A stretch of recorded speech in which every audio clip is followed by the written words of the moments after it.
Marketplace is supported by Total Wine and more, helping shoppers love what they find this summer season at TotalWine.com. Drink responsibly. B21. Yes, it's a Friday Jobs Day, but that might not be the most important thing that happened this economic week. From American Public Media, this is Marketplace. Marketplace is supported by Progressive. Progressive Commercial Insurance protects small businesses from retailers to tradespeople. Progressive covers a variety of business needs with a range of coverages. More at progressivecommercial.com. And by Raymond James, a firm focused on transforming lives, businesses, and communities through tailored wealth management, banking, and capital markets solutions. Disclosures at raymondjames.com. And by the Peter G. Peterson Foundation, a nonpartisan organization dedicated to raising awareness and accelerating action on America's fiscal challenges to build a brighter economic future for the next generation. Learn more at pgpf.org.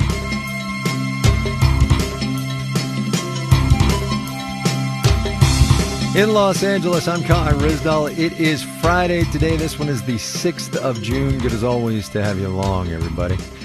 I could do a little throat clearing here, remind you of the economic happenings of the week, and then start things off. Or we could just start. Anna Swanson is at the New York Times. Heather Long is the brand new chief economist at Navy Federal Credit Union. Hey, you two. Hi, Kai. Hi, Kai. Heather Long, we start with you. First of all, congratulations on the new gig. We're so glad you can keep coming on the program and making us smart about stuff. Here is my question to you. 139,000 new jobs this month. Unemployment rate held steady. So far, so good, right? What are we worried about? Well, you're right. It's pretty good, but with a side dish of caution. I know, I feel like I'm always the downer. But look, I would say I saw the number and my first reaction was, okay, no imminent recession. Still, we have over 159 million Americans employed and getting their paychecks every week. That's really good news. That's keeping the economy humming. But we also saw 80% of those 139,000 job gains came from just two sectors, and that was healthcare and hospitality, leisure and hospitality, basically hospitals and restaurants. And while those are great jobs, that's not a very dynamic economy when you don't have a lot of sectors growing. And temporary help was down, professional and business, white-collar jobs are negative, manufacturing was negative, even retail shed jobs in May. So I think when you start looking through the details of the report, and of course the federal government shed jobs, it doesn't look quite as strong. And that's where I'm I've been calling this the abundance of caution economy. All right, fair enough. Anna Swanson, I'm going to give you a break and not ask you about trade until the second question that you're going to get in this afternoon's program, because I know you're sick and tired of that. But I do want to talk about the vibes here for a minute, because we've been waiting for the hard data to catch up to the vibes. The vibes are, the hard data sort of, Heather kind of alluded to, maybe it's starting to change. What do you think? Yeah. So I mean, I think Heather is right. You know, the economy looks pretty strong overall, but there are, some signs of turbulence in there. We did have significant revisions to the numbers that came out in March and April. And I will actually bring it back to trade, because I think that you did see signs actually that, tariffs are deterring hiring in parts of the economy that depend on trade. That jobs were lost in manufacturing and retail. Obviously, we saw this kind of surge that had happened earlier in the year in transportation and warehousing as companies were stockpiling ahead of the tariffs fade off. And then you also saw these big losses in machinery, so companies that are making machineries for other factories, which is kind of worrying. So, job growth is just not very broad-based. You had as many industries cutting jobs as adding them. And so yes, things are very strong overall, but it does hint at kind of this uncertainty that maybe businesses are starting to hold off on some big decisions due to all the unknowns over tariffs and other policies. Heather, one takes the pronouncements by the President of the United States on the economy at one's own peril, and today he reverted to form and went after Jay Powell, telling him to cut rates a full point and add some rocket fuel to this economy, and there is no inflation. And the fact of the matter is there is inflation. We need to have some inflation, and it would be a very bad thing right now if the Fed went ahead and cut rates real hard. And I guess the question is, the market knows what's going on, the president doesn't. What are we supposed to make of that? Well, right now, the good news is everyone seems to be ignoring the president's comments about the Fed. I thought it was amusing. Including Jay Powell, probably, right? I mean, yeah. It was probably a good sign for the Fed chairman that the president didn't actually use the name Powell in these tweets. He kept saying he. So that's where we're at. I think next week, 2 weeks from now, we'll hear from Chair Powell again. And right now, it's just on hold, and that's probably a good That's thing. where we're going to stay. Yeah. All right. So, Anna Swanson, the hardest and busiest person probably on the trade and economics beat in all of economic journalism. Here's what I want to know. The President of the United States has ruined your weekend because his cabinet secretaries, Secretary Lutnick, Secretary Bessent, are going to go over to London and talk with the Chinese about trade. Here is my question. Are we actually negotiating, or do they just want to look like they're negotiating? And I ask this because of the thing that they have actually said out loud, which is we want to strategically decouple from China. We don't want to be as dependent on them. What do you suppose is going on behind closed doors? So yeah, there will be more trade talks in London in London on Monday. And you're right. I think most of the negotiations so far seem to have just kind of focused on reversing the situation that they have immediately landed themselves in, with high tariffs on both sides, with China putting these curbs on minerals that has really scared like automakers and defense industries in the United States because they need those minerals. So most of the negotiations so far seem to have focused on just sort of getting things back to stable. But I mean, the Trump administration is really concerned about unbalanced trade with China. It just remains to be seen if they can actually convince the Chinese to do anything about that. Right. So, they might be talking about purchases, but we had, big purchases in the trade deal struck in Trump's first term. China didn't make them. What China really wants to buy, like advanced chips, we don't particularly want to sell them. It's been much harder and even impossible to convince the Chinese to make real changes to the structure of its economy. You could see some low-hanging fruit with an ultimate deal, China policing more fentanyl shipments or buying some more Boeing airplanes. But there's a reason this is a very difficult, situation between the U.S. and China that has lasted a long time. Right. Heather, last question to you. You got about 45 seconds to do it once I get it out of my mouth. How worried are you about, and we talked about this on the program earlier this week, the proposed restructuring of some of the economic statistical agencies, the BLS, into the Department of the the Bureau of the Census, and generally the integrity of our statistical system? Yeah, that's a great one. I don't know. On a scale of 1 to 10, I'd put myself at a 7 or 8. Pretty high worry level. Yeah. And I was thinking about it. It's kind of like if you're driving a car and the rear view mirror falls off. You can still drive the car, but with a lot less visibility, right? Yeah. And that's kind of what's happening with our government statistics. Do I still trust them? Yes. Do a lot of good people still there putting these out? But we're going to have less visibility to the amazing regions of this country, right? There's just fewer offices collecting, fewer resources going towards this. And that makes us weaker overall. We don't have that visibility we want into this economy. Heather Long is chief economist at Navy Federal Credit Union. Anna Swanson is at the New York Times. Thanks, you two. Thanks, Guy. Thanks, Guy. Have a nice weekend. Wall Street today, that just a bit better than expected jobs report had traders looking for reasons to buy. So they did. We will have the numbers. No, we'll have the details when we do the numbers.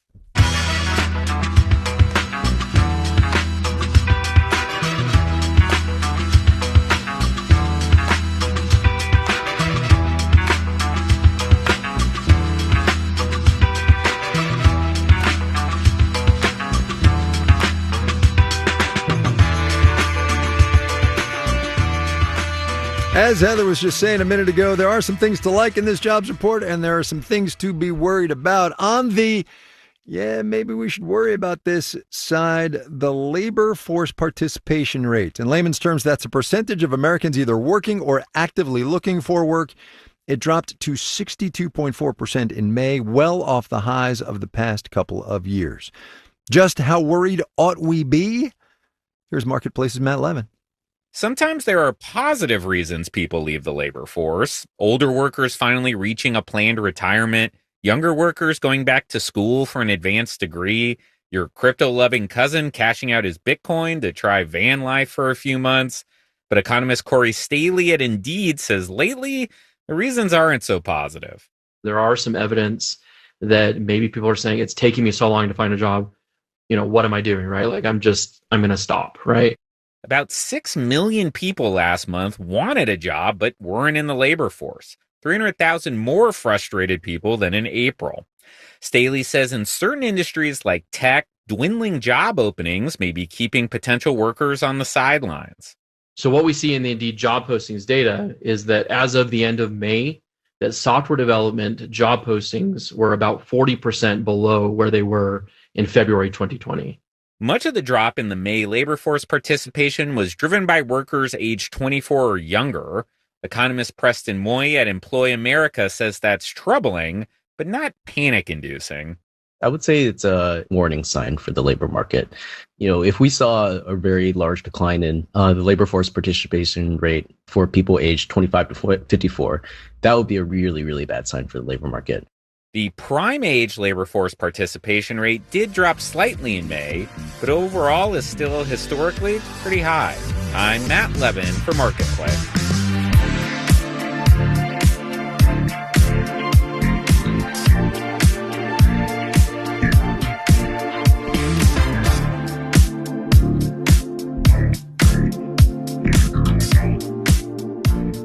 You think about $800 in the grand scheme of the bilateral trade relationship between the United States and China, you might not think it's that big a deal. You might even think it's de minimis, which, dad joke aside, is an actual real thing. There's a whole lot of tension in the Sino-American economic relationship right now, well documented here and elsewhere, thanks to folks like Anna Swanson. A key part of that has been something called the de minimis exemption, which has allowed goods valued at $800 or less to be imported into these United States tax-free. Has been allowed is the key word there because President Trump ended that exemption on May the 2nd. Until then, U.S. Customs and Border Protection says 92% of cargo coming into the United States had been under that de minimis rule. Marketplace's Jennifer Pack has been checking in with some Chinese e-commerce merchants the past 3 months or so. Here is her latest dispatch. Shanghai's e-commerce vendor Vicky Su is 31 and likes being her own boss. She sells her own brand of toys, boxer briefs, and Japanese futon covers on Amazon, all to the U.S. Even with the ongoing trade chaos, she says it's worth it. If you look at the other industries in China, last year every section was in a slump. Only exports are doing relatively better. She kept overheads low by having her mom and dad to help. The de minimis exemption allowed her to send products duty-free to the U.S., but that business model started to crumble February 4th when President Donald Trump's administration canceled the de minimis exemption for China and hiked tariffs to 10%. So now what? I texted Vicky Su via WeChat. She was too busy to meet up, but wrote back, I hope these U.S. decisions are called off. Otherwise, many Chinese companies will go bankrupt.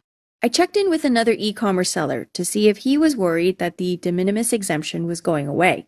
Lei Chongrui in eastern Jiangsu province manufactures lingerie and was selling products both direct to consumers through de minimis and as a wholesaler. We have our own warehouse in the U.S., so I can continue selling in the American market, no problem. I've been following Lei Chongrui's business since 2018, just before President Trump imposed tariffs in his first term. Not only did Lei Chongrui's business survive the tariffs, his sales to the U.S. even went up from 50 to 70%. In the end, it's the American consumer that will pay the extra costs. A day after I spoke to both sellers in February, the Trump administration reinstated the de minimis exemption temporarily. After 96 hours of chaos, it was business as usual when I met Amazon seller Vicky Su back then. She was relieved. We sell about 200 orders a day. It is busy. But that changed in May, when Trump officially canceled the de minimis exemption for China, and tariffs on Chinese goods were sky high. I called Vicky Su. She says she's raised prices, and it's hurting business. Our orders have dropped by 60 to 70%. As for lingerie manufacturer Lei Chongrui, his wholesale business is fine for now because he's stocked up on pre-tariff products in his U.S. warehouse. But the duties killed a lot of orders on his direct-to-consumer sales, he says via WeChat. Under the current tariff policy, we've almost stopped all our sales from China to U.S. customers. Turns out, instead of paying tariffs, a lot of American consumers walked away. So Lei Chongrui is looking to expand in Asia and Europe. Then on May 12th, the U.S. and China had a truce. Sort of. The countries announced a 90-day reduction in tariffs as they hammer out a trade deal. Now, if you've been feeling a bit of vertigo from all the Trump tariffs, so too have e-commerce vendors. Amazon seller Vicky Su is still figuring out the cheapest way to export to the U.S., which changes by the day. I feel like I've been on a roller coaster because there have been a series of ups and downs. And she says she's not clear what will happen when the 90-day truce ends in August. In Shanghai, I'm Jennifer Pak for Marketplace.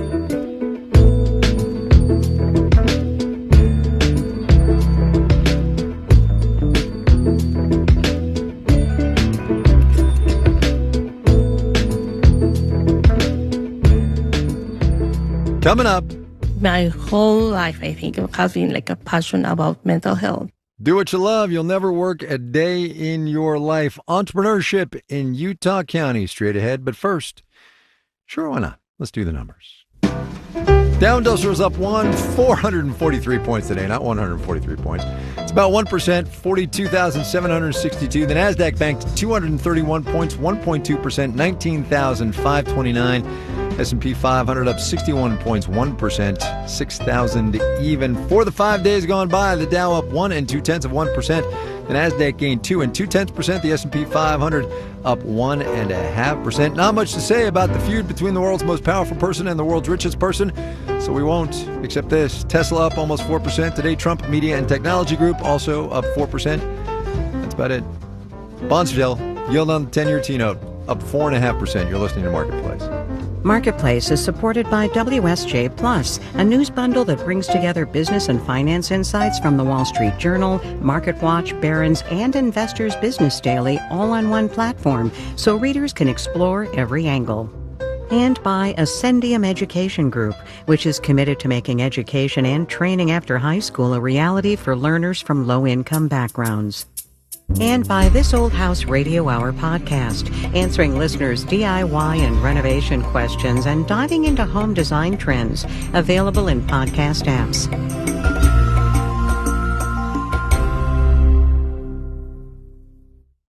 You're listening to Marketplace here on WBEZ. Hey there, Shankar Vedantam of Hidden Brain.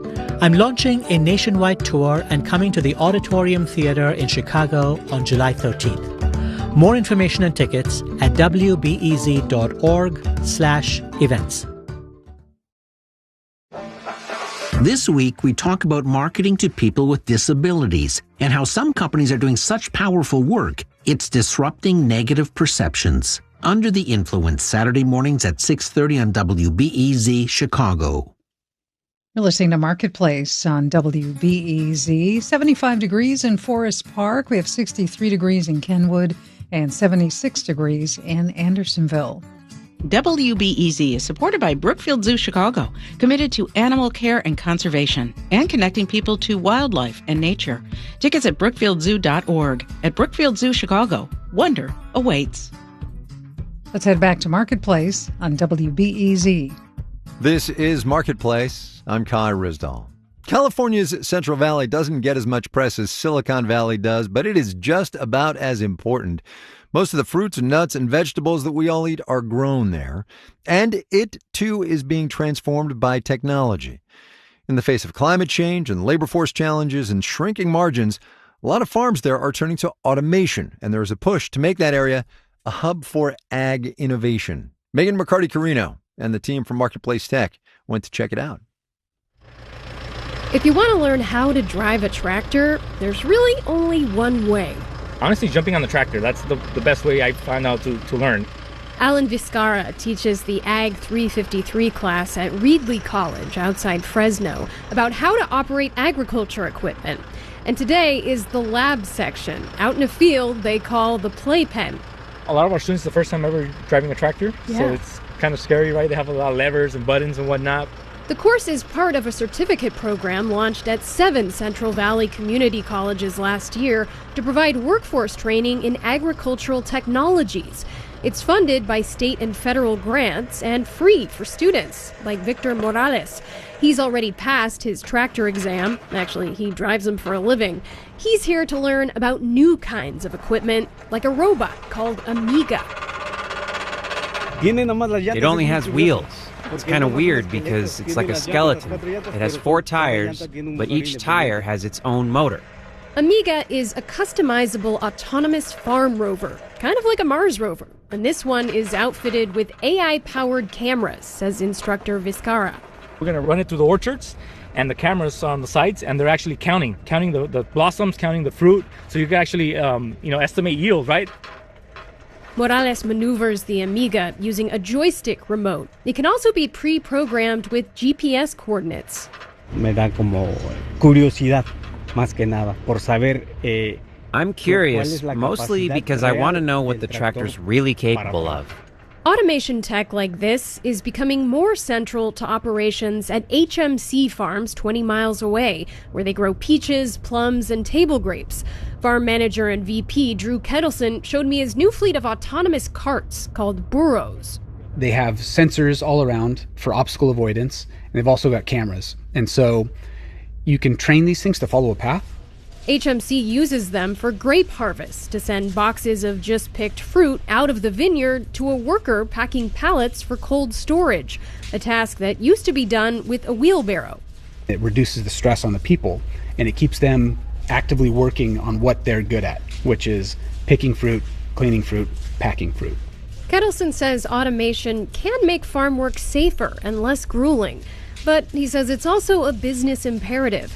California has relatively high wages, and the industry faces chronic labor shortages.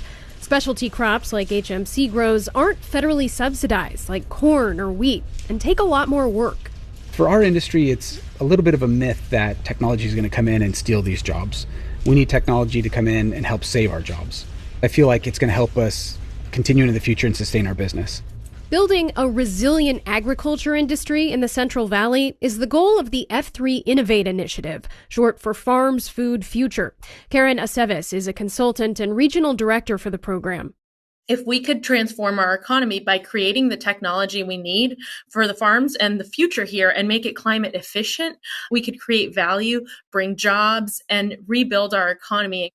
Kickstarted with a $65 million federal grant from the 2021 American Rescue Plan, F3 Innovate is seeding ag tech research at local universities and upskilling the workforce through programs like the one at Reedley College.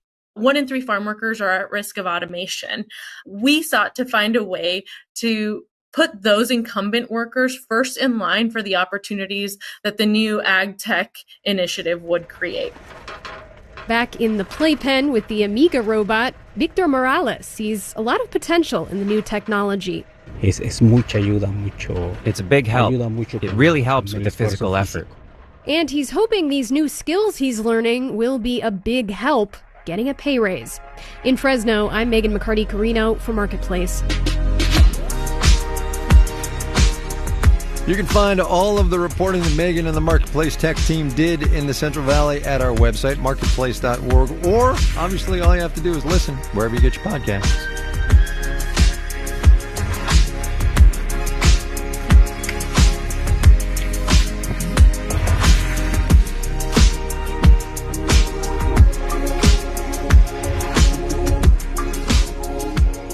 One line item from the May jobs report that we haven't gotten to yet is the number of self-employed people in this economy. That's of particular interest to us this week because of the reporting we've been doing from Utah County, Utah for our series, The Age of Work. Utah County is a place where there's an unusually high rate of entrepreneurship, another word, obviously, for self-employment. Here's the story of one person that we talked to.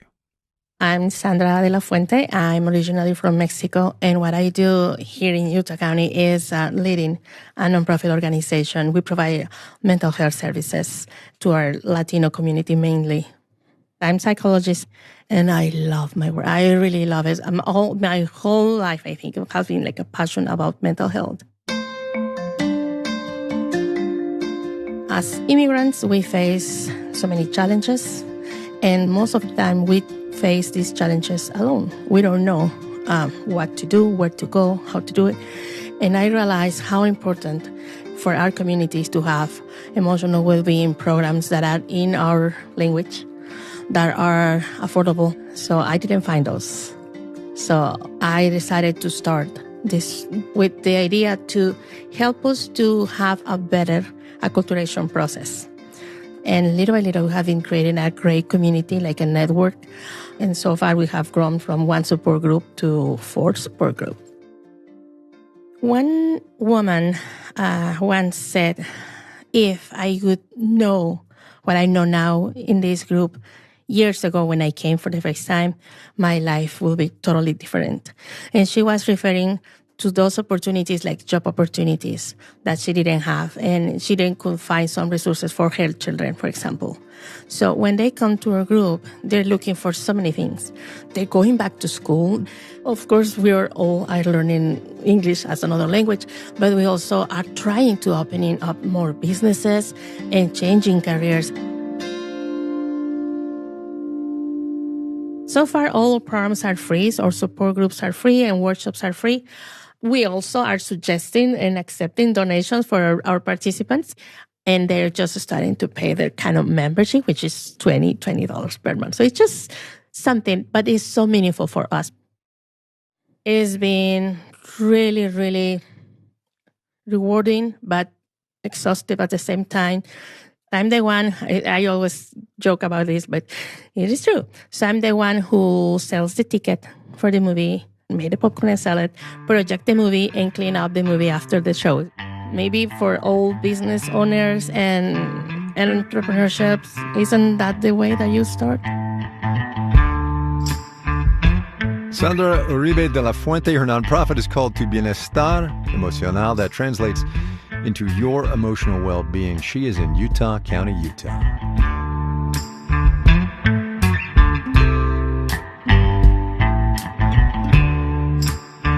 Marketplace is supported by Viking, dedicated to bringing travelers closer to the destination. Viking offers a small ship experience with no children and no casinos. Discover more at Viking.com. And by ADP Research, committed to making the world of work more productive through data-driven discovery. Insights at work for the future of work. Learn more at adpresearch.com. This final note on the way out today, a rare bit of British soccer news given that the Premier League's season is over. Shares of storied but struggling Manchester United rose today, up almost 19% on news that its revenues this year were better than had been expected. Still and all, though, well in the bottom half of the table. Our theme music was composed by B.J. Liederman. Marketplace's executive producer is Nancy Fargali. Donna Tam is the executive editor. Neil Scarborough is vice president and general manager. And I'm Kai Rizdal. Have yourselves a great weekend, everybody. We will see you back here on Monday, all right?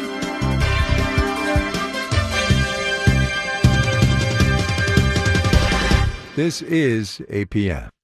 And this is WBEZ. All Things Considered is coming up next. The Supreme Court clearing the way for DOJ to access the social security systems containing personal data on millions of Americans. Security systems containing personal data on millions of Americans. And Kilmar Abrego Garcia is back in the U.S., but he's facing criminal charges. And the unhealthy air in Chicago that Chicago's experiencing is expected to last through the weekend and could return again and again this summer. We'll have details straight ahead. Busiest roads tonight are the Kennedy all the way into the Dan Ryan and both directions of the Eisenhower. This is WBEZ HD Chicago, WBEQ Morris, WBEK Kankakee, and W219 CD Elgin. We're broadcasting from Chicago's Navy Pier. It's 5 o'clock. I don't tell my friend Elon I don't argue with him about how to build rockets, and I wish he wouldn't argue with me about how to craft legislation and pass it. In the meltdown between Donald Trump and Elon Musk, congressional Republicans are trying not to get burned. It's Friday, June 6th, and this is All Things Considered from NPR News.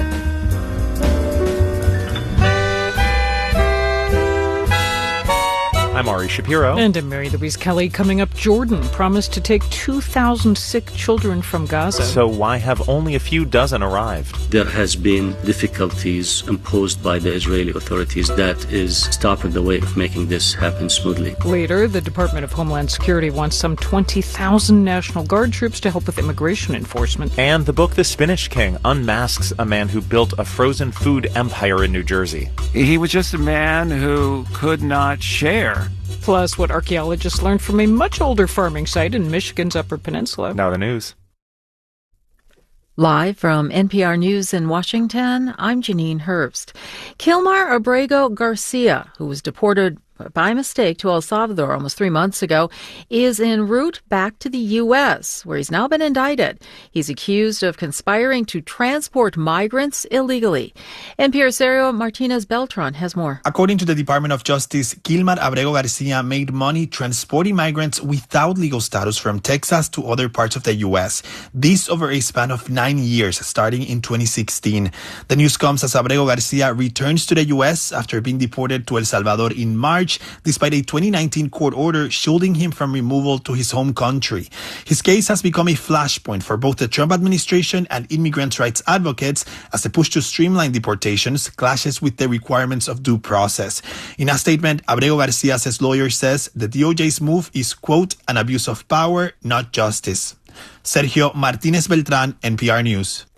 The Trump administration is asking the Supreme Court to step in and allow it to continue dismantling the Department of Education. NPR's Corey Turner has more. The administration needs the Supreme Court's help after a federal judge in Massachusetts told the administration to reinstate the nearly 1,400 employees it has already put on leave on the way to firing them. The judge's concern was that the department, at roughly half its former size, was failing to perform important duties. In its request for the Supreme Court to intervene, the Trump administration argued, quote, the Constitution vests the executive branch, not district courts, with the authority to make judgments about how many employees are needed to carry out an agency's statutory functions. It's not clear how quickly the court will move or what it will decide. Corey Turner, NPR News. Veterans groups opposed to the Trump administration's plans to cut staff at the Department of Veterans Affairs gathered today on the National Mall in Washington, D.C. NPR's Quill Lawrence has more from the scene. Hundreds, maybe thousands of veterans are out here on the mall at a demonstration they're calling Unite for Veterans, Unite for America. There have been a lot of people talking about threatened cuts to the VA and how that could affect veterans' health care. People have been mentioning the changes in the Trump administration's policies on letting Afghan allies who worked with American service members overseas, on letting them get visas. And it's probably something of a partisan crowd, but if you ask them, they'll say that these issues are nonpartisan. These are just about veterans' health care and veterans' benefits. NPR's Quill Lawrence reporting from the National Mall. Crude oil prices higher by the close, gaining 2.2% today to end the day at $64.77 a barrel on the New York Mercantile Exchange. This is NPR News. 74 degrees at O'Hare, 61 at the lake at 5:04. I'm Malva Lara with WBEZ News. At least 2 people are in custody after the shooting death of a Chicago police officer following a foot chase on the city's south side. 36-year-old Crystal Rivera was on patrol with other officers when they tried to conduct a stop that involved a man at 10 o'clock last night, and another person allegedly shot at them from a nearby home. The Sun-Times reports officers attempting to rush the wounded officer for treatment crashed in their vehicle, which caught fire. Rivera died at a Southside hospital. Chicago's air quality has been among the worst in the world the last couple days due to wildfires burning largely out of control in central Canada. WBEZ's Juan Pablo Ramirez Franco has the latest about the lingering smoke and what it'll mean for the rest of the summer.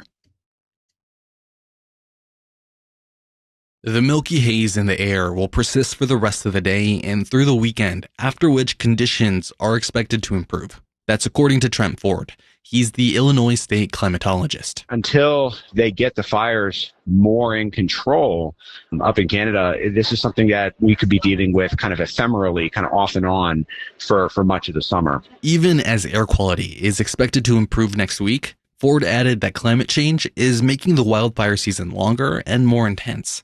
That could mean a smokier summertime in Chicago going forward. Juan Pablo Ramirez Franco, WBEZ News. Chicago Sky will take on the Indiana Fever tomorrow at the United Center, even without WNBA star and Fever guard Caitlin Clark.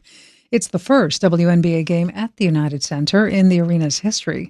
Clark remains on the injured list, but Sky center Camila Cardoso is expected to play after dealing with a sore shoulder this week. Sports, the White Sox host the Royals at 6:40. First-place Cubs take on the first-place Tigers tonight in Detroit. That game starts at 6:10. Partly cloudy tonight, a low of 55. Partly sunny tomorrow, high of 74, with scattered showers after sunset. This is WBEZ. Support for NPR comes from NPR stations. Other contributors include the Kresge Foundation. Established 100 years ago, the Kresge Foundation works to expand equity and opportunity in cities across America. A century of impact, a future of opportunity. More at Kresge.org. On a Friday, it's All Things Considered from NPR News. I'm Mary Louise Kelly. And I'm Ari Shapiro. What happens after two of the most powerful men in the world publicly tear each other apart on social media? Today, the answer seems to be awkward silence. President Trump and Elon Musk created a lot of drama yesterday, flinging accusations at each other from the social media platforms they each own. NPR's Stephen Fowler is here to tell us about the fallout. Hey there. Hey, Ari. Yesterday afternoon, it was like Godzilla versus King Kong stomping across X and Truth Social. What's it looking like today?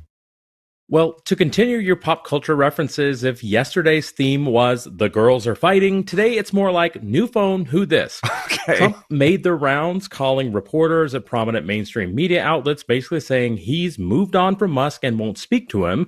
And Elon Musk has been uncharacteristically quiet online, just a few posts here and there about his companies.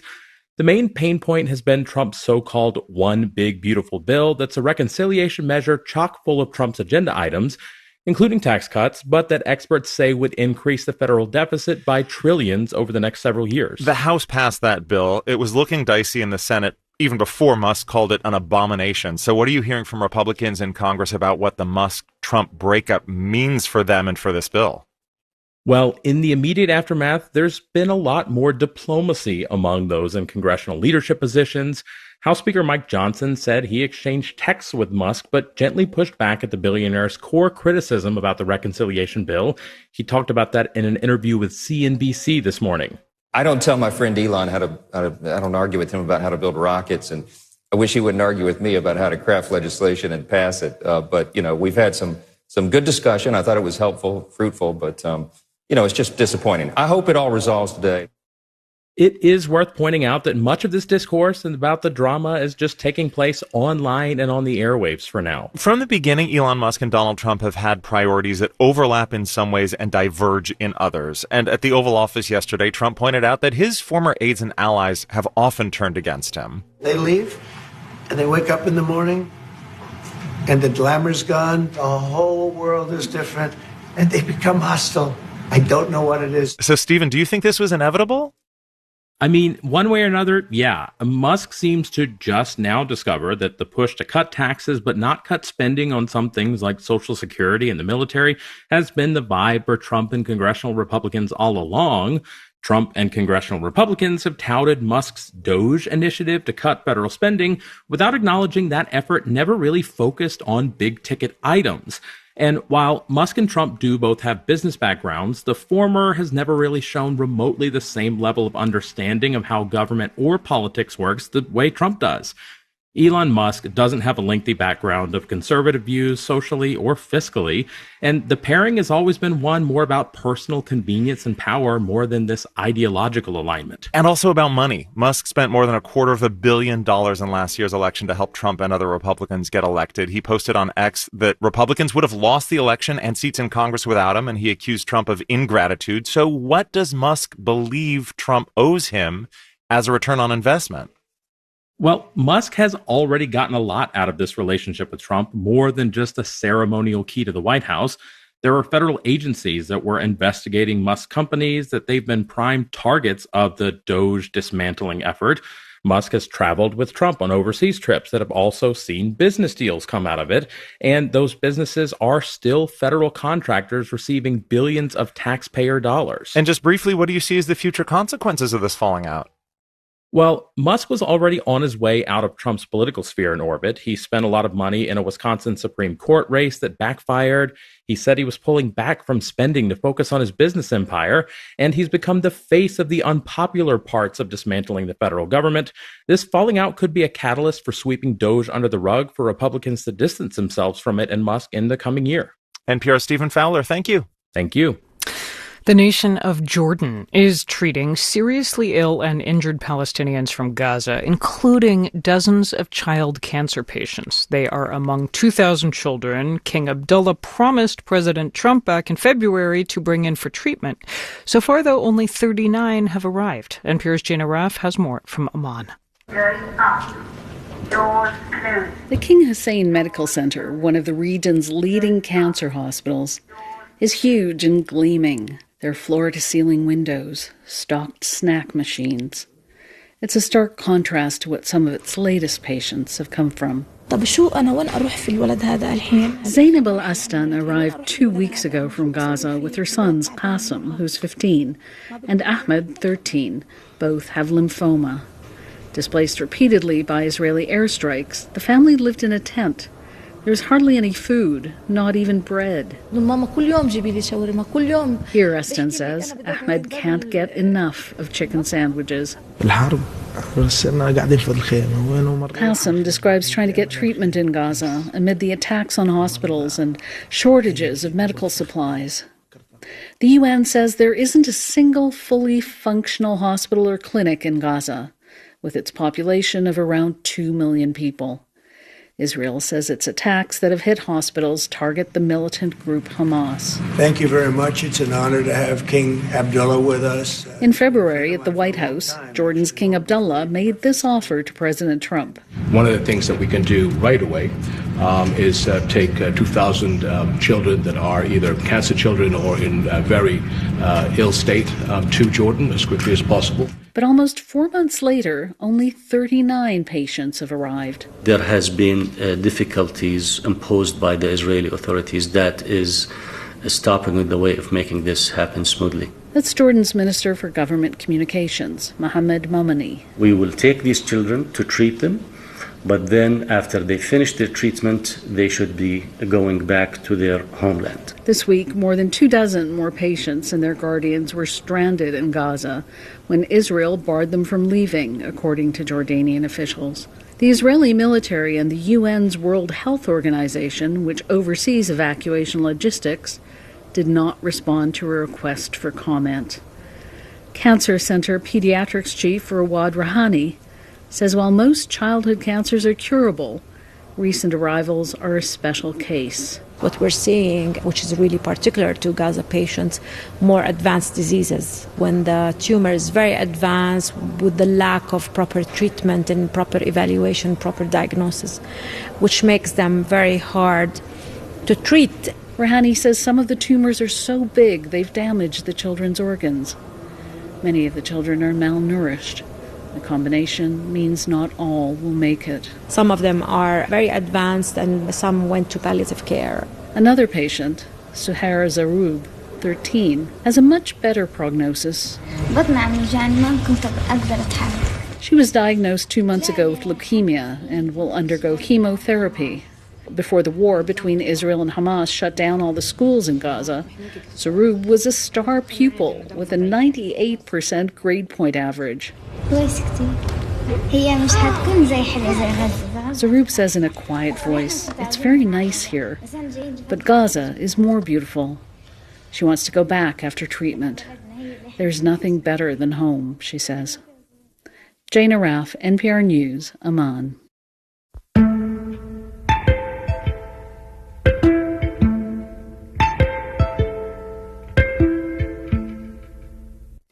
The Upper Peninsula of northern Michigan is not known as a big farming area, but that's where archaeologists have found an ancient agricultural site, and it's surprisingly vast. As NPR's Nell Greenfield-Boyce reports, its size suggests that large-scale farming by Native Americans was common before European settlers arrived. Some people might imagine that pre-colonial Native Americans were mostly nomads or hunter-gatherers, but Jesse Kasana says that's not the case at all. He's an archaeologist with Dartmouth College and says starting about 1,000 years ago, more and more groups became full-time farmers. So that by the time colonists arrived, what they were encountering were a lot of pretty sedentary communities all over North America who were practicing various forms of farming. It's been hard, though, to know the true extent of this agriculture because the best farmland got taken over, plowed up, and developed over the centuries, erasing signs of past practices. But there was this one forested spot in Upper Michigan, along the Menominee River, where archaeologists had been able to find some parallel rows of earth. These are the remains of the raised gardening beds built by the ancestors of the Menominee Indian tribe of Wisconsin. Madeline McLeister is also at Dartmouth. She says these raised bumps of earth are subtle and can be hard to discern if you're just walking around and looking. So she and her colleagues wanted to try mapping this area with a new technology, a drone equipped with a laser instrument. It was really just a test more than anything else to see what could we see. They flew the drone over more than 300 acres and were shocked to detect agricultural plots that were 10 times bigger than what had previously been mapped. The earthen rows just went on and on beyond the surveyed area. There's at least 500 acres of densely clustered ridge fields. The find, reported in the journal Science, looks to be the largest preserved ancient agricultural system in the eastern part of the United States. And it's wowed other archaeologists. Susan Koyman is with Southern Illinois University, Edwardsville. I was pretty blown away by how extensive these fields were. She says clearing and cultivating this land would have required a lot of labor. And it suggests that researchers may have underestimated how widespread intensive agriculture was in this region of pre-colonial North America.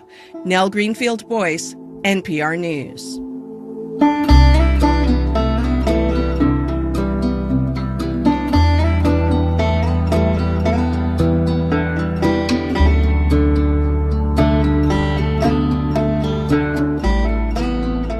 It's 5:18. You're listening to WBEZ. I'm Melba Lara. Thanks for spending your evening with us. Our producer tonight is Noah Jennings. Our engineer is Maria Lopez, and our editor is Emily Seiberg. Coming up on WBEZ, a Chicago police officer has died after being shot during a confrontation with a gunman on the city's south side. Officers rushing her to a hospital crashed and their car caught fire. We'll have the latest. And a memo obtained by NPR says National Guard troops could be used in immigration enforcement activities, including inside detention centers. We're going to hear more coming up on WBEZ. WBEZ is supported by Woodlands Academy of the Sacred Heart, ranked as the #1 all-girls high school in Illinois by Niche.com. Woodlands is now accepting students for the fall. More info at woodlandsacademy.org. Let's take a look at traffic, where Friday evening traffic is actually improving in parts of the Dan Ryan. Almost everywhere else, it's still very slow, including inbound on the Eisenhower now from Wolf all the way to the Jane Byrne interchange. Outbound Eisenhower, your delays begin at California, and things open up around 17th Avenue. Both directions of the Kennedy are very heavy, inbound from the airport all the way to the Jane Addams and continuing to 18th Street on the Dan Ryan. There is a White Sox game tonight. Also outbound on the Kennedy, those delays actually begin at the Stevenson and then go all the way to the Edens Junction. Edens, you're slow, coming inbound from Cicero to the junction. WBEZ is supported by Riot Fest 2025, set for September 19th through the 21st in Douglas Park, featuring Green Day, Blink-182, Weezer, Jack White, and Weird Al Yankovic. Full lineup and tickets available at riotfest.org. Sunset tonight is at 8:23. We'll see partly cloudy skies, a low of 55 with poor air quality. For your weekend plans, 70s on Saturday with scattered showers after sunset, upper 70s on Sunday, and dry till about 4. This is WBEZ. Support for NPR comes from this station and from the Wallace Foundation, an independent, nonpartisan research foundation collaborating with grantees and partners in the arts, school leadership, and youth development. More at wallacefoundation.org. From the Cy Sims Foundation, since 1985, supporting advances in science, education, and the arts towards a fairer, more just, and civil society. More information is available at cysimsfoundation.org. And from the Doris Duke Foundation. This is All Things Considered from NPR News. I'm Mary Louise Kelly. And I'm Ari Shapiro. In the classic sci-fi movie 2001: A Space Odyssey, there is a blink-and-you'll-miss-it moment. One of the astronauts is on his way to the moon, sucking down some space food, and the food packet is labeled Seabrook Farms Liquipack. That shows how big Seabrook Farms was in the mid-20th century. In 1955, Life magazine called the New Jersey company the biggest vegetable factory on Earth. The family that owned and ran this farming empire was straight out of Succession, ruthless, backstabbing, and alcoholic. A new book tells this story. It's called The Spinach King, The Rise and Fall of an American Dynasty. And the author, John Seabrook, knows the characters well because they are his relatives. John Seabrook, welcome to All Things Considered. Hey, Ari, delighted to be here. What do you remember about your grandfather, the patriarch of this company, C.F. Seabrook? Well, I only met my grandfather once toward the end of his life, and he was pretty far sunk into, I think, dementia probably at that point. So my only actual physical memory of him is a little scary. But I certainly grew up with his reputation, which was very august, very sort of shining, spectacular, accomplished man of America, a great capitalist. The book begins with my father reading the obituary that the Times published about him, in which he's represented as a great man, a great industrialist, and a great builder. Yeah, so that obituary described him as this sort of American titan who pioneered frozen food technology and changed the eating habits of the nation. Your book kind of unmasks him. Will you read from early on? This is page 14. Yeah, there's a passage on page 14 that reads, "Ambition, energy, and ingenuity drove his rise, but violence and terror allowed him to maintain control. We often bury the details of how large fortunes are made, as the brutality underlying them is less inspiring to read about than the eureka moments of accomplishment. Had the obituary writer checked the Times' own morgue, they would have found front-page coverage of tear gas and billy clubs, mobsters and vigilantes, and the burning crosses of the KKK." That's partly a reference to a farm workers' strike that took place in 1934. How did your grandfather respond to that strike? Yeah, so my grandfather was a man who enjoyed total control and was able to enforce total control for several decades in the first part of Seabrook Farms. But in the 1930s, the workers decided that they were fed up with their pay and with the practices of my grandfather. So they decided they'd had enough. And even though farm workers didn't have a lot of leverage when it came to unions, there was no union, they did have nature on their side, because there are certain times of the year when the work has to be done or if the the crops... food doesn't get picked, it'll rot in the field. That's right. And so they chose one of those times and they struck, and they had the company over a barrel, and my grandfather was forced to concede to their demands. Then he took them back. They struck again. And that was when the vigilantes and the KKK and the violence took place. And that was in, July of 1934. So he made a promise, broke that promise, and then responded with violence. How does this figure of your grandfather compare to either the diminished man who you have this memory of at the end of his life or the towering figure that you were told about and read about as a child? I think my grandfather contained many parts, and I wouldn't want to dismiss his accomplishments entirely, but he was unable to cede control either to his sons or to what eventually became the union at Seabrook Farms. He was just a man who could not share. He was an absolutist and an authoritarian. And as he aged, and I think his powers diminished, he had to exert extra means to hang on, and that included violence. It seems that in your family, fathers and sons have betrayed and backstabbed each other in truly shocking ways for generations. And there are members of your family who view your writing this book as yet another betrayal. Do you think they're right? That's a very difficult question to answer. Am I betraying my grandfather by telling the world what he was really like? I suppose you could look at it that way, but I sort of feel like these traumas that take place in families, whether you identify them and make them public or whether you keep them quiet and sweep it under the rug, they find their way down through the generations, kind of like water trickling through rocks. And they end up, they seek gravity, and that's the most recent generation. So I have a son and I have a daughter, and I certainly don't want that sort of, wastewater seeping down into our relationship.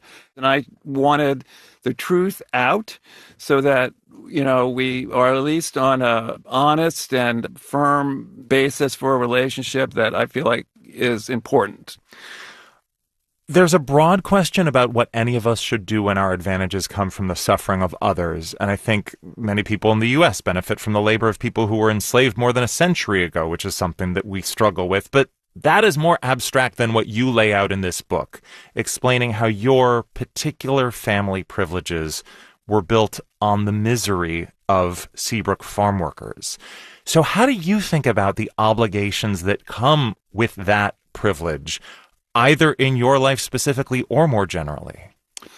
One of the things I'm proudest of in this book is that for the first time, the migration stories of the African Americans who came to Seabrook Farms from the Deep South, from the Jim Crow South, has been told.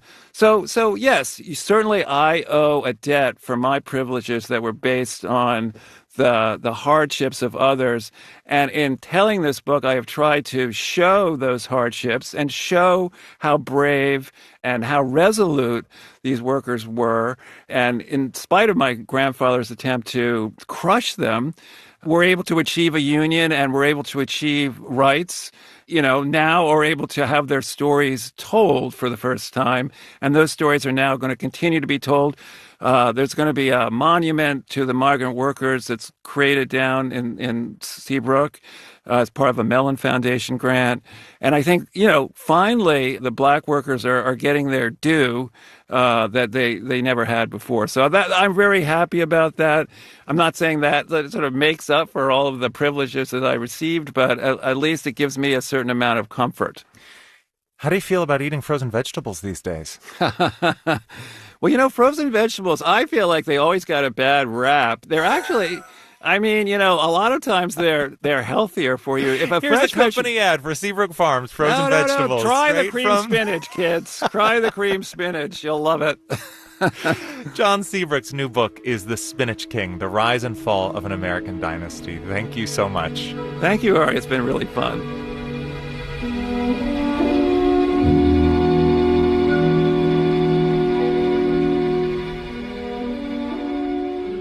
You're listening to WBEZ. Great, as always, to be with you on this Friday. I'm Malva Lara. Coming up, the latest news. Advocates rallied outside a suburban immigration center demanding the release of an activist they say is being unlawfully detained. And the acoustic piano was once a fixture in middle-class homes in America. That's not the case anymore. The electric piano is taking over. We're going to hear more coming up on WBEZ. The White House just asked Congress to claw back $1.1 billion in funding for the entire public media network. Your gift helps us unlock a challenge match. Give today at wbez.org/donate. WBEZ is supported by Brookfield Zoo Chicago, committed to animal care and conservation, and connecting people to wildlife and nature. Tickets at brookfieldzoo.org. At Brookfield Zoo Chicago, wonder awaits. Let's take a look at traffic where we have a couple of issues. Tri-State northbound approaching 127th.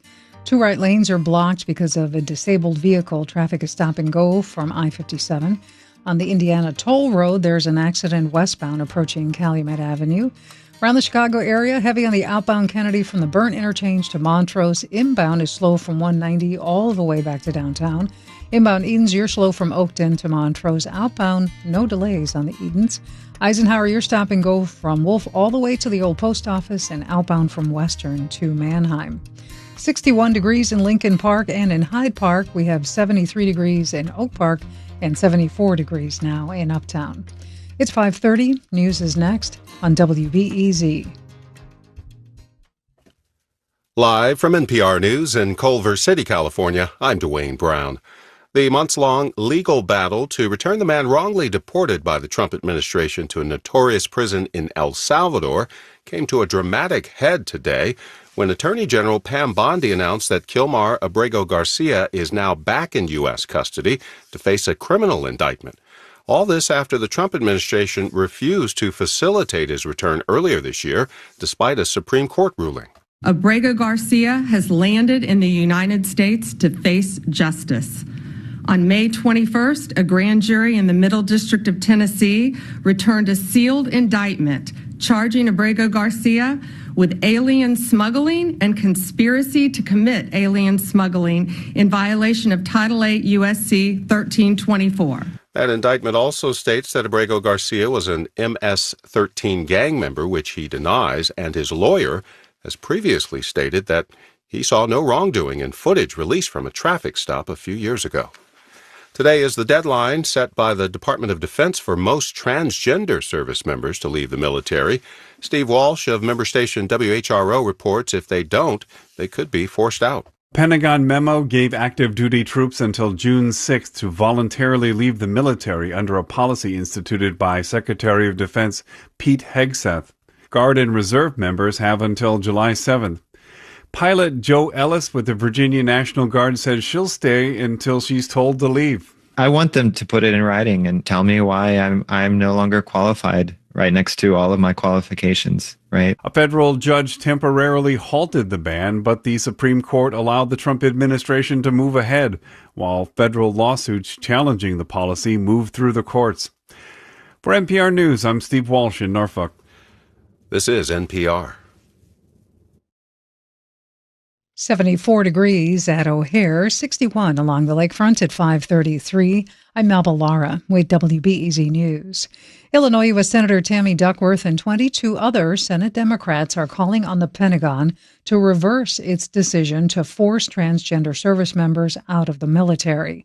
In a letter to Defense Secretary Pete Hegseth, Duckworth and the senator said the ban will hurt military readiness and unit cohesion. Banning them from service will compromise good order and discipline, take deployable service members out of the fight, and create national security risks for years to come, the letter said. The department has said it is not in the best interest of the military or national security to allow troops with gender dysphoria to serve. Activists gathered outside the Immigration Processing Center in suburban Broadview to demand the release of a local community activist. WBEZ's Adriana Cardona-Maguigad was there. Outside the Immigration Processing Center, the scene was tense and emotional. Some were yelling, "We love you and we support you," as people were being loaded into vans to be transferred out of the detention center. It's unclear where they're headed. Advocates had gathered outside the center to demand the release of Gladys Yolanda Chavez. She and about a dozen other people were arrested in the South Loop on Wednesday after showing up for immigration check-ins. Immigration and Customs Enforcement says everyone arrested Wednesday had final orders of removal, but her attorney says she was appealing a removal order and was in full compliance with the law. Reporting from suburban Broadview, Adriana Cardona-Maguigad, WBEZ News. The Chicago Sky head to the United Center for tomorrow's game against the Indiana Fever. It's the first time the United Center has hosted a WNBA game. Fever star Caitlin Clark is still on the injured list, and Sky center Camila Cardoso is expected to play after dealing with a sore shoulder. Here's Sky coach Tyler Marsh on the matchup. We got our work cut out for us, but every game, no matter who's playing, is a challenge. They're well coached. They're still a good team, and still we got to be prepared on all fronts. Tomorrow's game will be nationally televised. Sports tonight, White Sox host the Royals in an hour. Cubs are in Detroit tonight. Right now it's 74 degrees. I'm Melba Lara, WBEZ News. Support for NPR comes from this station and from BritBox, committed to shaking up people's watch list with British TV, including new original series like Ludwig, starring Peep Show's David Mitchell. Streaming now at BritBox.com/NPR. From your part-time controller, specializing in nonprofit accounting and committed to supporting nonprofits with financial management services such as budgeting and forecasting. YPTC.com/NPR. And from the listeners who support this NPR station. This is All Things Considered from NPR News. I'm Ari Shapiro. And I'm Mary Louise Kelly. 3 weeks ago, the Department of Homeland Security asked the Pentagon to provide 20,000 National Guardsmen to help in the Trump administration's deportation efforts. Now, a memo obtained by NPR provides new details about what those troops will be expected to do. One detail, some 6,000 of them will assist ICE agents in tracking down migrants and providing guard duty inside detention centers. NPR Pentagon correspondent Tom Bowman is here with more. Howdy, Tom. Hey, Mary Louise. Okay, so as I understood it, the thinking was these National Guard troops would be there. They would be supporting ICE agents doing things like logistics, transportation. This sounds more like they may be actually involved in apprehensions.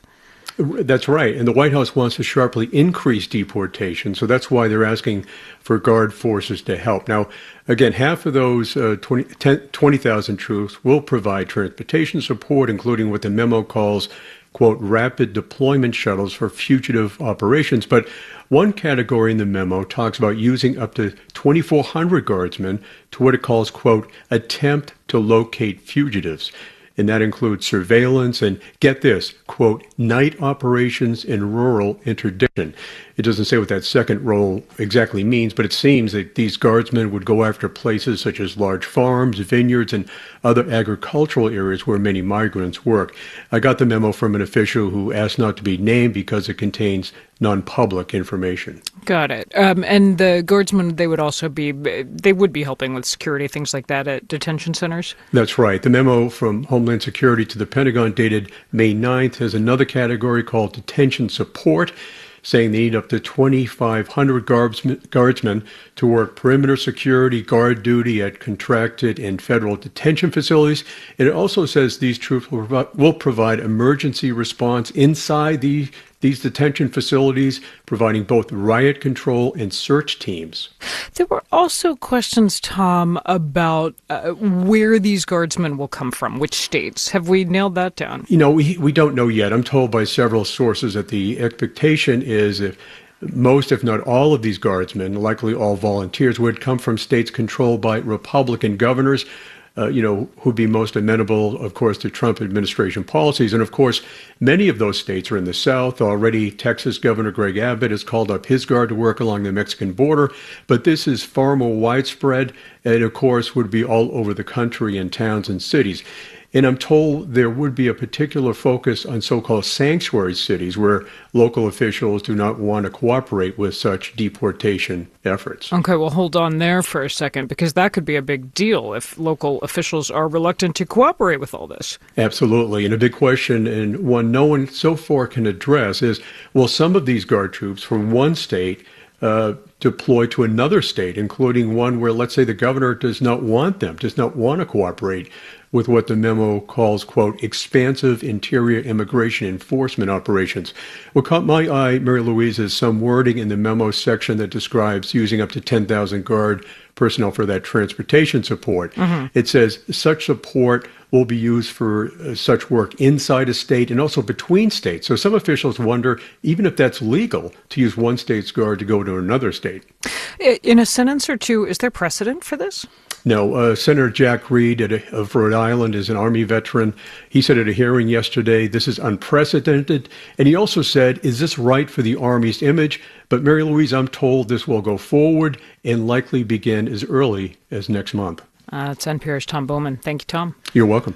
Republican lawmakers and President Trump have been publicly complaining a lot about the Congressional Budget Office. It's a typically mundane, nonpartisan economic forecasting office. They're accusing it of playing politics with Trump's massive legislative effort known as the Big Beautiful Bill. So NPR's Barbara Sprunt is here to explain what the CBO actually does.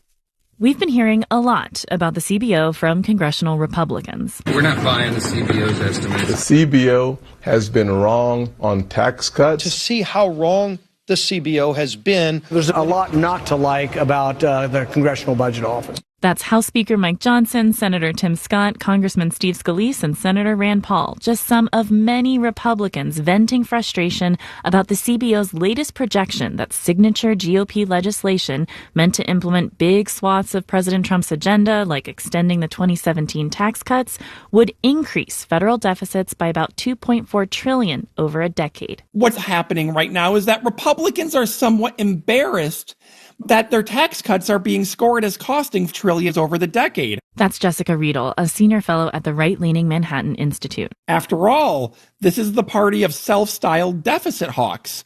They're seeing this as a messaging problem where they can attack the scorekeepers. But what exactly do budget scorekeepers do? Well, think of it like balancing your own household budget, but on steroids. You go to the store and they tell you what the prices are. CBO is telling them what the prices are. That's Doug Holtz-Aiken. He was director of CBO from 2003 to 2005. And then Congress is saying, okay, if those are the prices, what does this add up to? What's the food? What's the gasoline? How much is the rent going to be?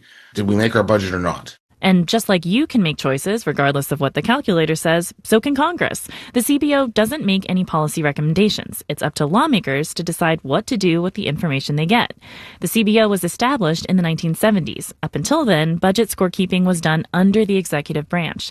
The creation of the CBO meant Congress didn't have to depend on the White House, partisan by nature, to determine how much legislation would cost. Here's Riedel. Congress doesn't have a lot of neutral, nonpartisan staffers that stick around regardless of the party in power, but CBO is one of those few offices. It's a relatively small shop with less than 300 employees who typically produce 1,000 bill cost estimates a year. Their projections certainly are not perfect, but projecting how new tax changes will affect the economic decisions of 330 million Americans is extraordinarily complicated. And because there isn't an actual crystal ball out there, Holtz-Aiken says unforeseen events can upend original projections. Forecasting the future is really, really hard. Things happen, like you have COVID, and the budget deficit goes from something sort of normal to $3 trillion in the space of 3 months. So, yes, they're going to have some forecasting errors. He says a common misconception is that there's a model for everything out there, and analysts just plug and chug. Like, you just drop the bill into a slot, and out comes the answer. And the problem is CBO has the wrong model. They went to the wrong model shop and bought the wrong model. That's not at all what we're doing. He says while there are reasonable criticisms on the timeliness of some of the CBO estimates over the years, concerns about partisanship are misplaced, and that the CBO works hard to maintain objectivity. But he says CBO staffers know that criticism comes with the territory. If you work there, you understand this. Okay, here we go. We're going to have this one big, beautiful bill on the agenda. We're going to get yelled at, and let's just get through it. But eventually, lawmakers will get a score they're happy with and then heap praise on the CBO, right? When they're really happy, they say, we did a great job. When they're really unhappy, they say, CBO screwed this up. That's how that works. Such is Washington. Barbara Sprunt, NPR News, the Capitol.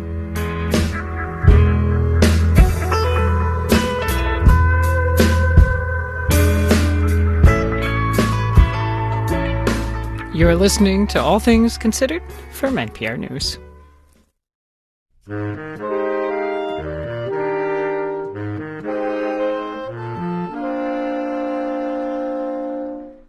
You're listening to WBEZ.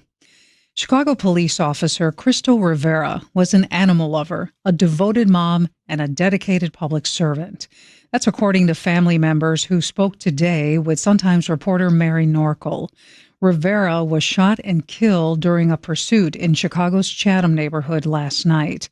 Mary Norkel joins us now to tell us more about the shooting and about Officer Rivera. Mary, thanks for joining us. Of course, happy to be here. I want to spend most of our time talking about Crystal Rivera as a person, but this story just seems like one tragedy after another. What do we know about the shooting last night? So last night, Thursday night, shortly before 10 p.m., officers were trying to stop someone who they believed was armed in the Chatham neighborhood. And that person ran into a building.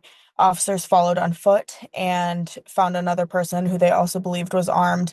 And that's when an officer opened fire. And during the pursuit, at some point, Rivera was shot in the chest, is what police sources are saying. And she was given aid. And at one point, that vehicle that was trying to transport her to the hospital, get her aid, crashed and lit on fire. And so she was moved into another vehicle and taken down to University of Chicago for medical treatment. And you spent time with Crystal Rivera's family today. What did they share with you? I did. Yeah, they, obviously they're heartbroken, but really what they communicated was so much love for her and wishing the worst didn't happen.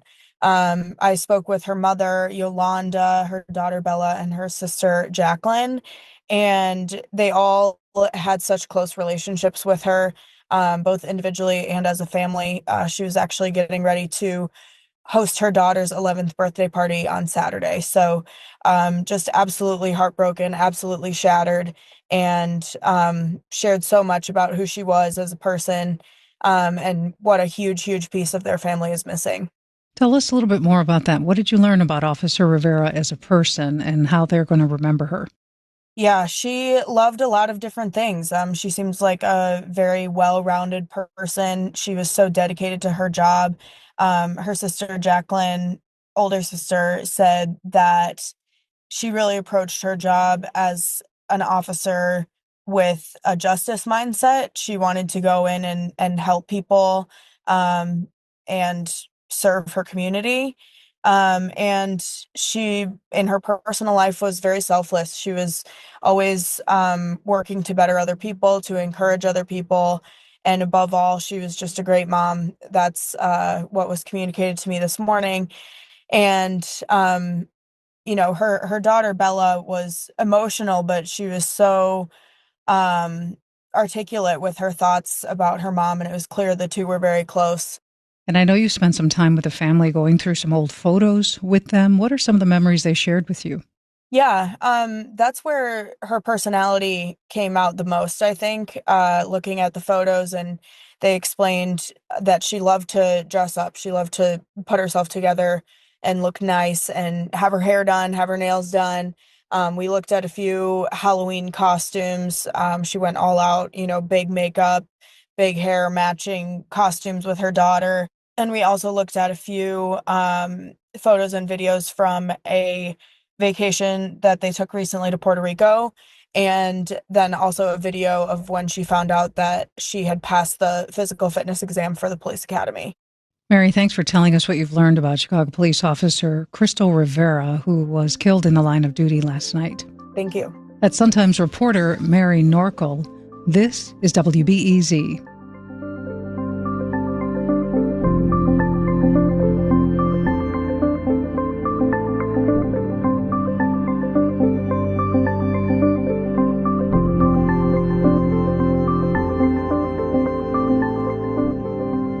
Coming up on WBEZ, the Trump administration terminated a $50 million NIH grant to study how impaired blood flow in the brain can lead to dementia. The lead scientists who got the grant fought the decision and got the money back. We're going to hear more coming up on WBEZ. WBEZ is supported by Looking Glass Theater, presenting Iraq But Funny, a new comedy about 5 generations of Assyrian women reclaiming their story. Created by improv star Atra Asdu. Through July 20th. LookingGlassTheater.org. Set during the early years of NASA's space shuttle program, a novel about space catastrophe, love, and some of the first women in space. I'm always curious about that moment. How do they make the world change in these small, incremental ways? Atmosphere by Taylor Jenkins Reid, Saturday on Weekend Edition from NPR News. Saturday morning, beginning at 7 a.m. here on WBEZ Chicago. Arts coverage on WBEZ is supported in part by Navy Pier, a Chicago destination for arts, culture, and lakefront events. Fireworks return Wednesdays at 9 p.m. and Saturdays at 10 p.m. Live music all week and a new marina. NavyPier.org. Biggest traffic problems continue to be on the Kennedy in both directions, and the Eisenhower inbound is worse than outbound tonight. Also delays around Navy Pier and DuSable Lakeshore Drive and southbound from Hyde Park to Hayes. 74 degrees on our way to low tonight of 55. This is WBEZ. This is All Things Considered from NPR News. I'm Ari Shapiro. And I'm Mary Louise Kelly. Some 9 million people in the U.S. rely on federal housing assistance. Now, currently, they can stay on it as long as they need. But NPR has learned the Trump administration is working on a rule to limit how long people can keep that aid to pay their rent. NPR's Jennifer Ludden is here with more. Hey there. Hi. Okay, tell me more about what exactly this proposed rule would do. So it's not proposed yet. It's being written by the Department of Housing and Urban Development. But according to an internal document, it would allow local housing authorities to impose a time limit and also work requirements. I spoke to an agency staffer who did not want to be named because they're not authorized to speak to the media. They said the time limit in the draft rule was 2 years, but that may have changed. Now, none of this would apply to those who are elderly or disabled. And just to be clear, it's not something all local housing authorities would have to do. They could choose it if they wanted. Now, a HUD spokesperson would not provide details or even confirm there is a rule in the works. Okay. Well, let's lay out what the stakes would be. I mean, what is the argument for imposing a cutoff date on housing assistance? Well, HUD Secretary Scott Turner says his agency's ultimate mission is to help people get off of subsidies and become self-sufficient. I also spoke with Howard Husick. He's at the Conservative American Enterprise Institute, and he's been making this case for a while. He points out, demand for rental aid way outstrips supply, and most people have to wait years to get it. And there's a whole lot of people who qualify for this kind of aid who don't receive it. So there's an inefficient use of our housing because people can stay so long. He says a time limit could spread this aid to more people, although Husick thinks that 2 years is too short. So if the housing secretary wants people to become self-sufficient, do we have data? Is there evidence that time limits would do that? So a small group of housing authorities actually have had the power from Congress for decades now to impose time limits. Some of them have, and the record is mixed. Josh Meehan advocates for this group. He also leads Keene Housing in New Hampshire, which used to have a 5-year time limit. But when that deadline approached to cut off people's aid, he says it was clear their financial situations had not gotten better. Their incomes hadn't moved appreciatively upwards in those 5 years. And so if they had terminated those folks, I think it's fair to assume they would have wound up back on our waiting lists. So Keene dropped its time limit. Other places have also done that. They say people's wages just cannot keep up with skyrocketing rents. Now, I did speak with the head of the Delaware State Housing Authority, who says their 5 to 7 year time limit program does help a lot of people. But he said the main reason is not the limit. It's because they also cap rents and they have this automatic savings account and lots of other supports that help tenants. Now, we do not know if the Trump administration rule would include any of that. Jennifer, let's just flip this around. We've been talking about the impact on renters. What about on landlords, on housing suppliers? I know you have reported housing vouchers are already hard to use in the private market. This is exactly what the HUD staffer raised, that it would scare off landlords if they had to go through this whole process of finding a new tenant every 2 years. Also, this employee says the prospect of high turnover and vacancies could spook private investors and lenders who finance affordable housing. You know, their deals rely on vouchers for their tenants to pay their rent. And, you know, the worry is that if all that were upended, we could just see a lot more homelessness. That's NPR's Jennifer Ludden. Thank you. Thank you. There was a time when many middle-class American homes had a piano. That's been changing for decades, especially with acoustic pianos. Digital piano sales now outnumber those of acoustic pianos 10-1. KERA arts reporter Marquita Fornoff tells us about how that happened. Watch this. It is Van Cliburn, Chopin Ballade No. 3 in 1959. John Suter is showing off the Steinway Spirio grand piano in his Fort Worth home. It's a souped-up acoustic player piano. There's a computer built into the board, and it's connected to the Steinway server in New York. So I have access to anything Steinway has. Including Bruce Springsteen.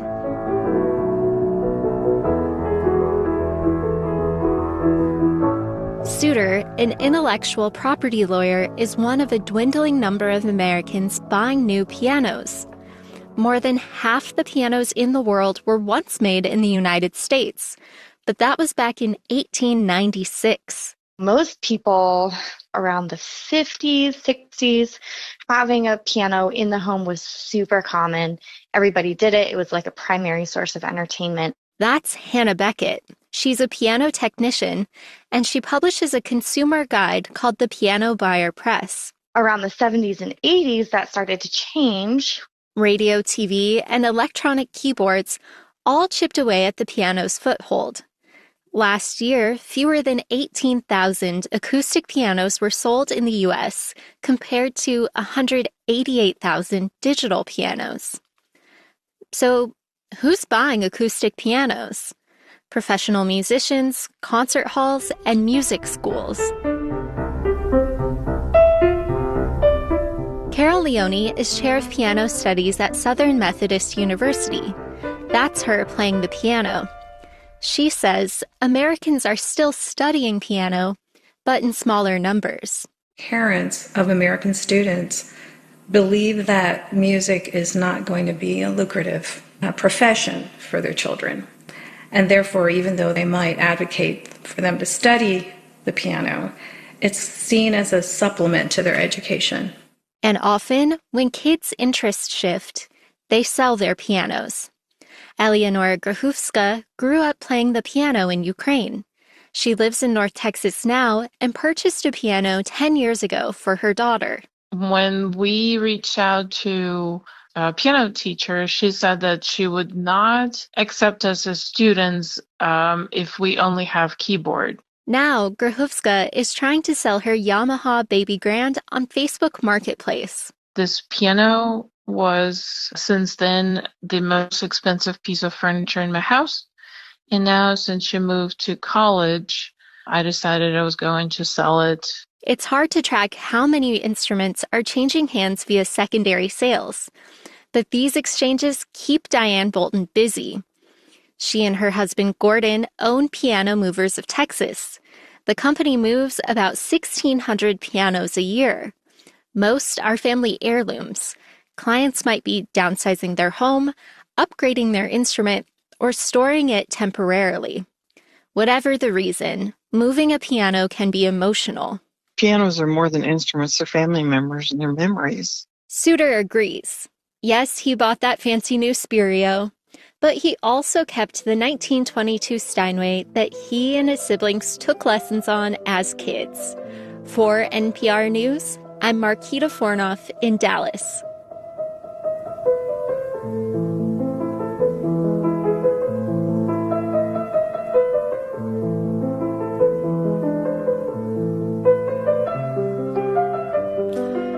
You're listening to All Things Considered from NPR News.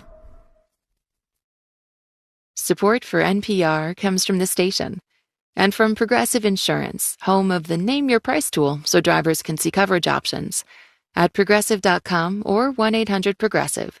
Price and coverage match limited by state law. From the estate of Joan B. Kroc, whose bequest serves as an enduring investment in the future of public radio and seeks to help NPR produce programming that meets the highest standards of public service in journalism and cultural expression. From the John D. and Catherine T. MacArthur Foundation, supporting creative people and effective institutions committed to building a more just, verdant, and peaceful world. More information is at macfound.org. And from listeners like you who donate to this NPR station. All Things Considered continues here on WBEZ. Take a look at our forecast tonight. We'll see partly cloudy skies, less smoke in the sky overnight. Partly cloudy skies, less smoke in the sky overnight and through this weekend. The low tonight of 55. Saturday's high 74 with rain possible late in the day. 77 on Sunday with again showers possible late in the day.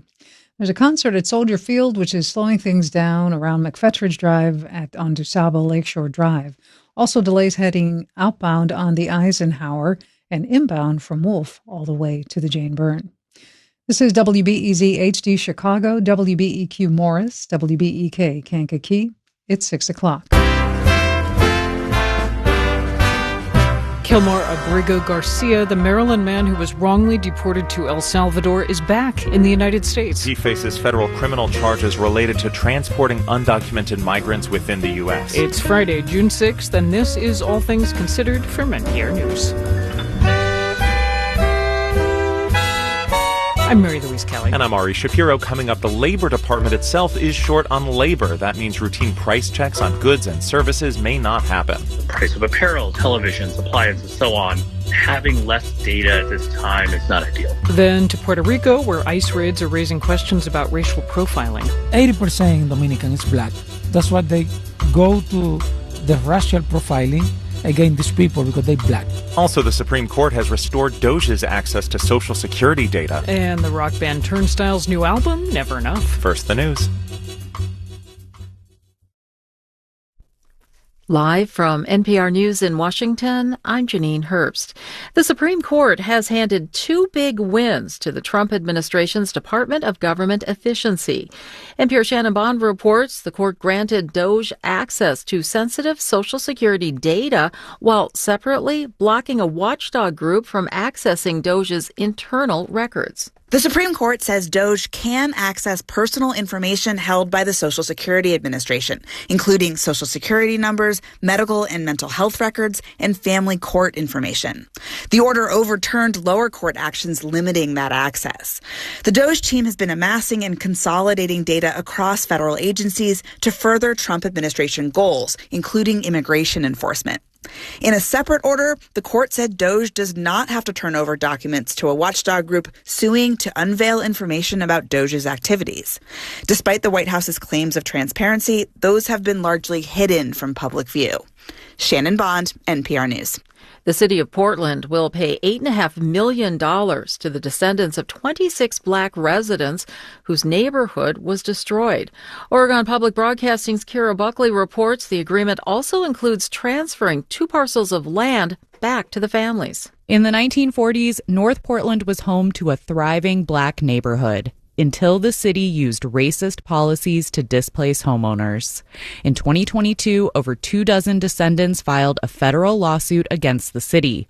Recently, the sides agreed to settle for $2 million. But at the city council meeting to approve the historic settlement, Councilor Loretta Smith motioned to raise it to $8.5 million. Can I get a second? Seconded. Sounds good. All 12 councilors voted to approve the settlement at the amended amount. For NPR News, I'm Kyra Buckley in Portland.